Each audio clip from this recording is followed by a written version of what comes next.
A very good day, everybody. So today I'll be discussing about the management of hypertension and how do you remember which drugs are important for hypertension. So before we move on to the management, it's important for us to know the definition of hypertension. And according to CPG Hypertension Guidelines 2018, which is the 5th edition, it is stated that hypertension is defined as a persistent elevation of blood pressure where you have your systolic blood pressure to be 140 millimeter per mercury or greater, or the diastolic blood pressure to be 90 millimeter per mercury or greater.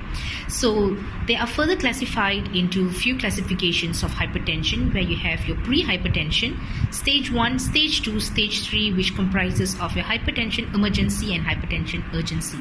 Now, in patients with pre-hypertension, these are the following ranges of blood pressure for systolic and diastolic blood pressure, as well as the following stages as well.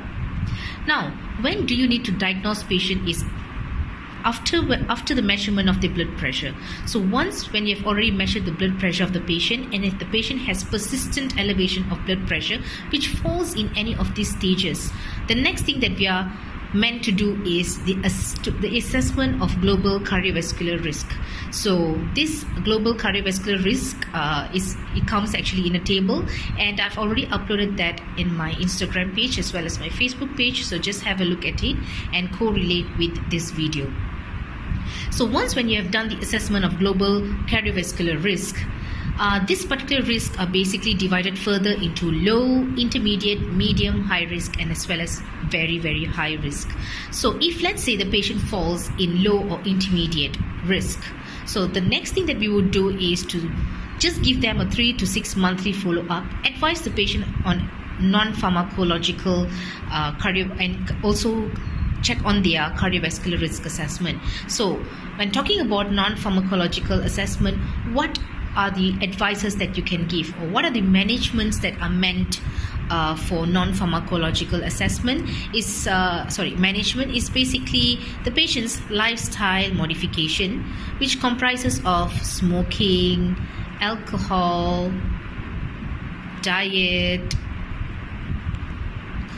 salt intake, exercise,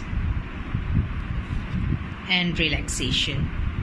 So these are the non-pharmacological management that it is meant to be given for patients who have a severe risk of low to intermediate.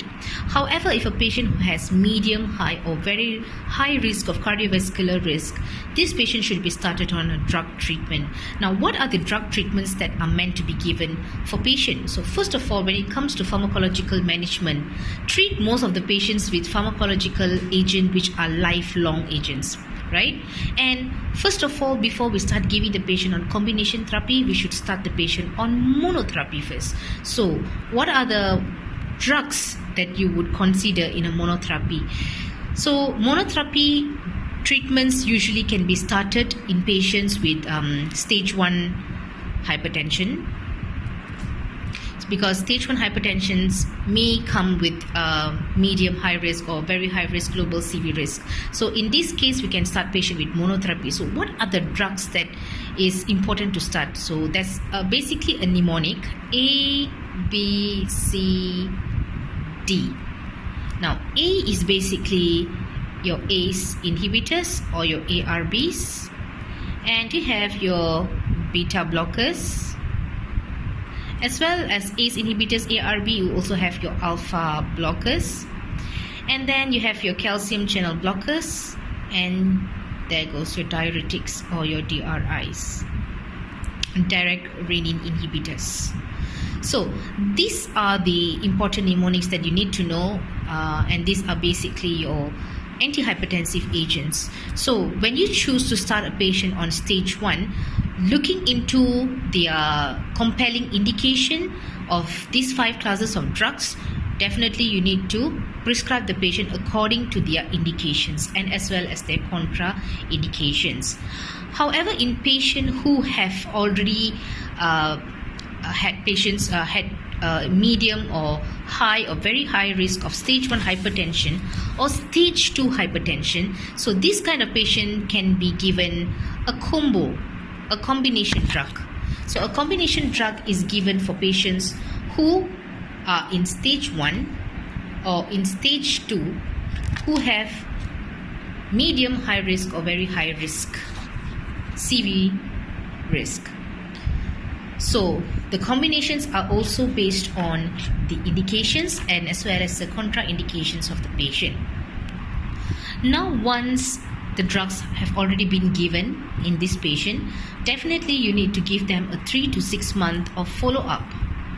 So either your non-pharmacological management or your pharmacological management, after giving this management to the patient, the respective patient should be given of 3 to 6 months of follow-up to check on their SBP and as well as their DBP. If let's say the patient's blood pressure is already controlled, which means if the patient has their systolic blood pressure of less than 140 and their diastolic blood pressure of less than 90, then this patient can be continued for another 6 months of follow-up. Alright. However, if the patient's blood pressure seems to be still uncontrolled, then another drug treatment or another types of combination can be given for this patient, and all these combinations are all from these ABCDs, depending again on their indication and contraindication.